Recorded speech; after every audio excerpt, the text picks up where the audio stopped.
साथियों नमस्कार।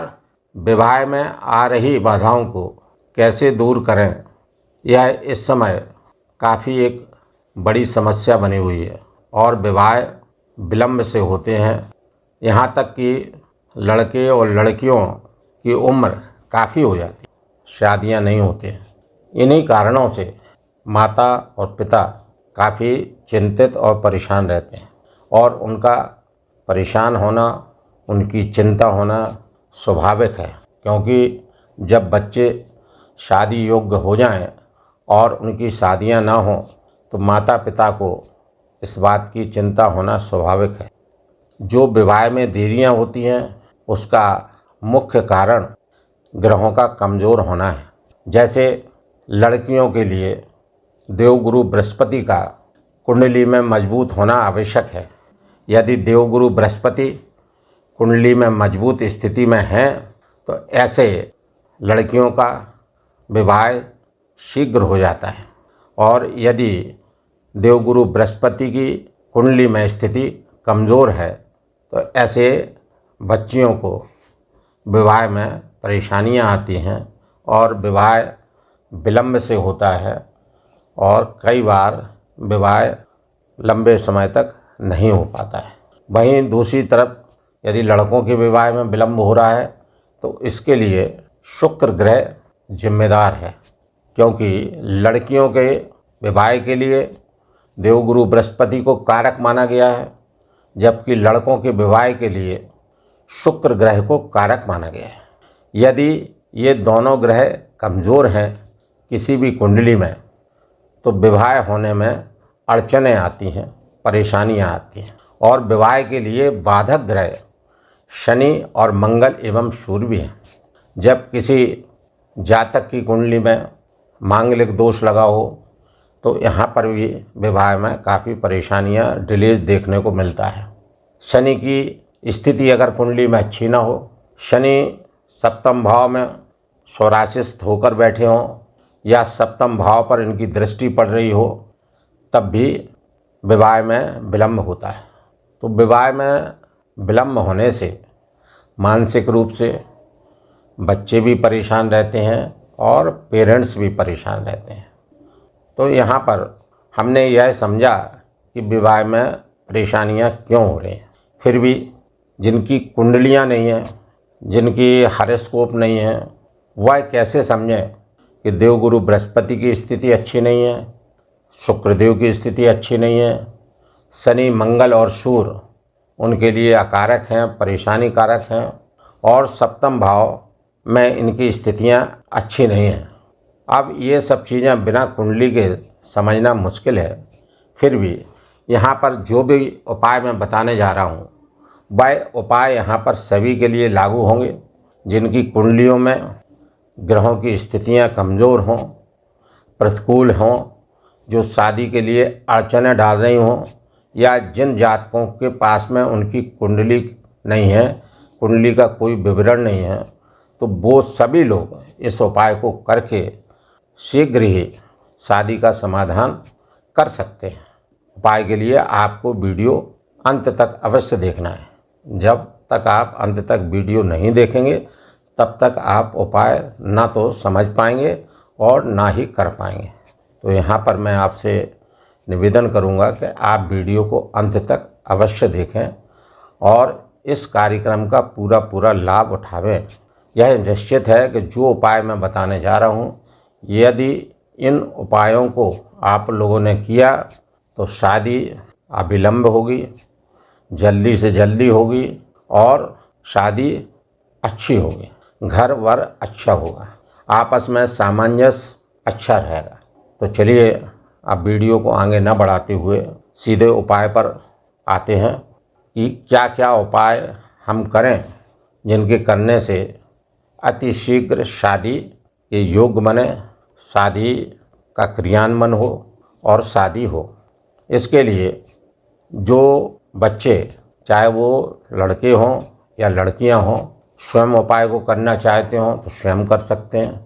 बच्चे यदि नहीं करना चाहते हैं, क्योंकि आजकल के बच्चे बहुत ही कम हैं जो इन सब चीज़ों पर ध्यान देते हैं और करते हैं, तो उसके लिए उनके पेरेंट्स, माता पिता इसको कर सकते हैं। तो उपाय को करने के लिए सबसे पहला उपाय जो मैं बताने जा रहा हूँ वह देवगुरु बृहस्पति का उपाय है, क्योंकि देवगुरु बृहस्पति शादी के कारक हैं और कन्याओं के लिए देवगुरु बृहस्पति ही कारक ग्रह हैं शादी के लिए।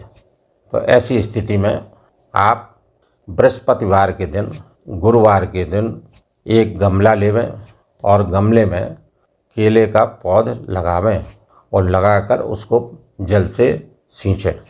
गमले में लगा केले के पौधे को आपको उत्तर पूर्व की तरफ, उत्तर की तरफ और उत्तर पश्चिम की तरफ रखना है और ऐसी लोकेशन पर रखें ताकि आप केले के पौध की पूजा करने के उपरांत प्रदक्षिणा कर सकें। किसी भी हालत में केले के पौधे को दक्षिण की तरफ नहीं रखें। भले आपको केले को पौध को घर के सामने की बजाय आपको पीछे रखना पड़े, लेकिन डायरेक्शन कौन सा रहेगा? उत्तर पूर्व, उत्तर, उत्तर पश्चिम। अब आपको पूजा के लिए जो सामग्री चाहिए है वो चाहिए है पीले रंग का प्रसाद, हल्दी पिसी हुई, पीले रंग का धागा, चावल, अक्षत और जल, अगरबत्ती और एक दीपक। यह सब सामग्री आपको पहले से रख लेना है। और यदि केले के पौध को आपकी छत के ऊपर जगह है तो छत पर लगाने से ज़्यादा उचित रहेगा। और छत पर भी लगाना किस डायरेक्शन में? जिस डायरेक्शन में मैंने पूर्व में बताया है वो डायरेक्शन वही रहेगा। उत्तर पूरब की तरफ का डायरेक्शन, उत्तर की तरफ का डायरेक्शन, उत्तर पश्चिम की तरफ का डायरेक्शन। छत पे लगाएंगे तो उसका प्रभाव, सकारात्मक प्रभाव पूरे घर पर रहेगा। इसलिए संभव हो तो केले के पौध को गमले में छत के ऊपर लगा के रखें। इसके बाद में बृहस्पतिवार को सायंकाल आप शुद्ध घी के तेल का दीपक जलावें, केले के पौधे की आरती करें और पीले रंग का प्रसाद के रूप में आप बेसन के लड्डू ले सकते हैं, केले का फल ले सकते हैं। पीले रंग की वस्तुओं का प्रसाद कुछ भी हो वो आप लगा सकते हैं। केले के पौध पर आपको हल्दी से टीका करना है, टीका करके अगरबत्ती दिखाना है, धूप बत्ती से आरती करना है और बैठ के विनती करना है कि हे बृहस्पति देव, मेरे अमुक बच्चे का नाम लेके, चाहे बच्ची का नाम लेके, कि शादी नहीं हो रही है, मैं विनती करती हूँ कि शादी जल्दी से जल्दी हो जाए।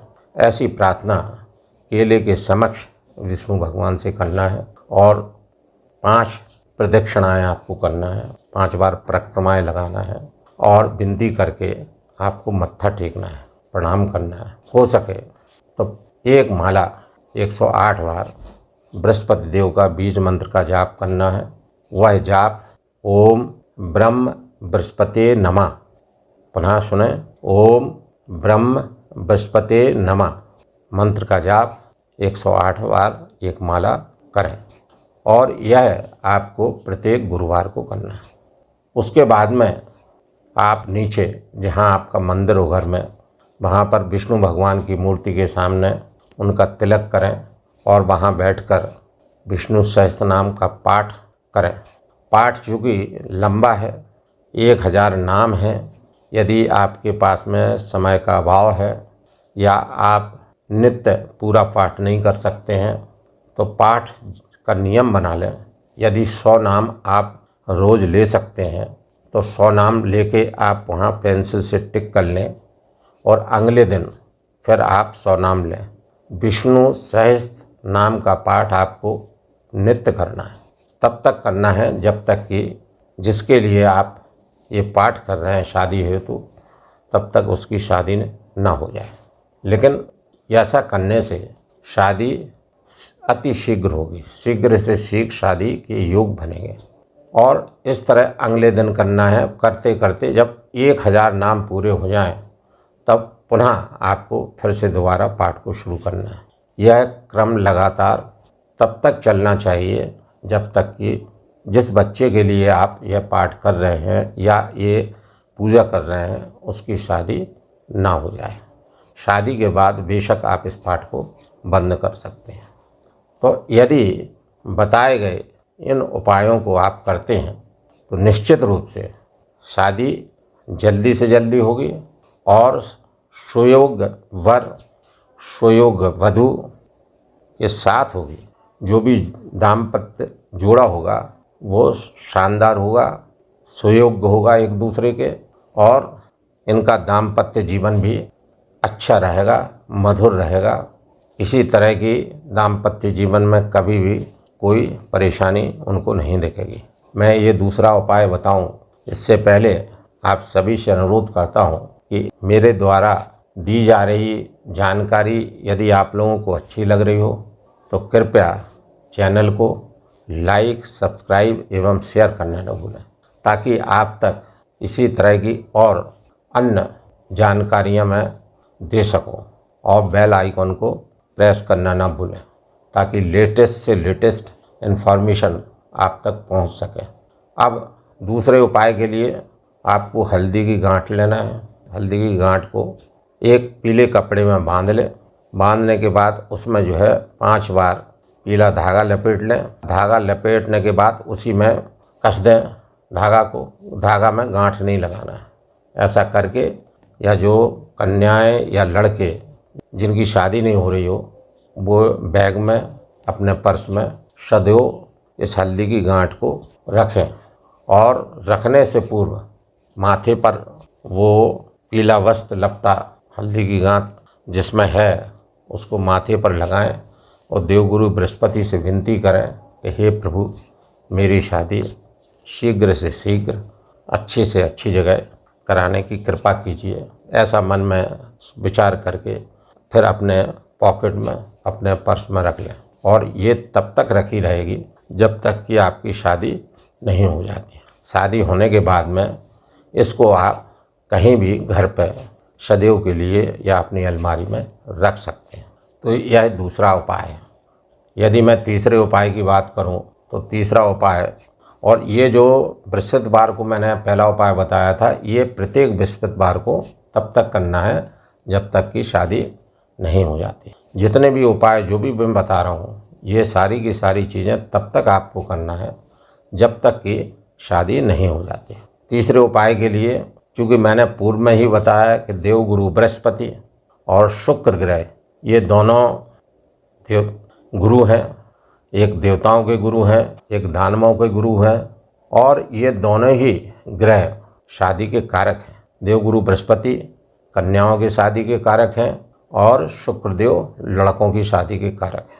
तो यदि लड़कों की शादियां नहीं हो रही हैं तो शुक्रवार के दिन 15 छेने के रसगुल्ले सफ़ेद लें और उनको 15 कन्याओं में शाम के समय किसी भी मंदिर के पास या किसी भी जगह या घर पर बुलाकर 15 कन्याओं को खिलाएं।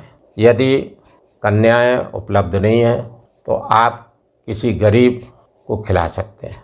तो ये छेने के रसगुल्ले 15 आपको खिलाना है और 6 शुक्रवार खिलाना है। यदि 6 शुक्रवार आप 15 रसगुल्ले कन्याओं के उपलब्ध ना होने पर गरीब लोगों को खिलाते हैं, और जिस लड़के के निमित्त आप खिला रहे हैं, तो 6 शुक्रवार के बाद उस लड़के की शादी ईश्वर की कृपा से अवश्य हो जाएगी। रिश्ता अवश्य तय हो जाएगा और अच्छे से अच्छा रिश्ता तय होगा। तो यहाँ पर जो उपाय मैंने बताए हैं, पहले तो उपाय केले के पौधे का बताया है, और ये उपाय केले के पौधे की पूजा का उपाय आपको प्रत्येक गुरुवार को करना है और तब तक करना है जब तक कि शादी ना हो जाए। दूसरा उपाय हल्दी की गांठ को जो को आपको अपनी पॉकेट में अपने पर्स में रखना है। तीसरा उपाय शुक्रवार को 15 सफ़ेद छेने के रसगुल्ले कन्याओं को वितरण करना है। सिंपल से उपाय हैं। आप यदि ये तीनों उपाय कर सकते हैं तो निश्चित रूप से चाहे वो कन्या हो चाहे वो लड़का हो, शादी अविलंब तय हो जाएगी। अच्छे से अच्छे रिश्ते आएंगे और अच्छी से अच्छी शादी होगी और दाम्पत्य जीवन भी अच्छा रहेगा, शुभ व्यतीत होगा। किसी तरह की कोई परेशानी नहीं होगी। यदि आप लोगों को मेरे द्वारा दी गई ये जानकारी समझ में ना आ रही हो, कहीं कोई प्रॉब्लम हो रही हो, तो आप कमेंट्स में कमेंट्स बॉक्स में जाकर पूछ सकते हैं, कमेंट्स कर कर पूछ सकते हैं, आपको समाधान तुरंत दिया जाएगा। और यदि आपको मेरा वीडियो अच्छा लगा हो तो कृपया मेरे चैनल मातु पितृ ज्योतिष ज्ञान को लाइक, सब्सक्राइब एवं शेयर करना न भूलें, ताकि इस तरह की और भी जानकारियाँ मैं आप सभी तक वीडियो के माध्यम से भेज सकूं। नमस्कार।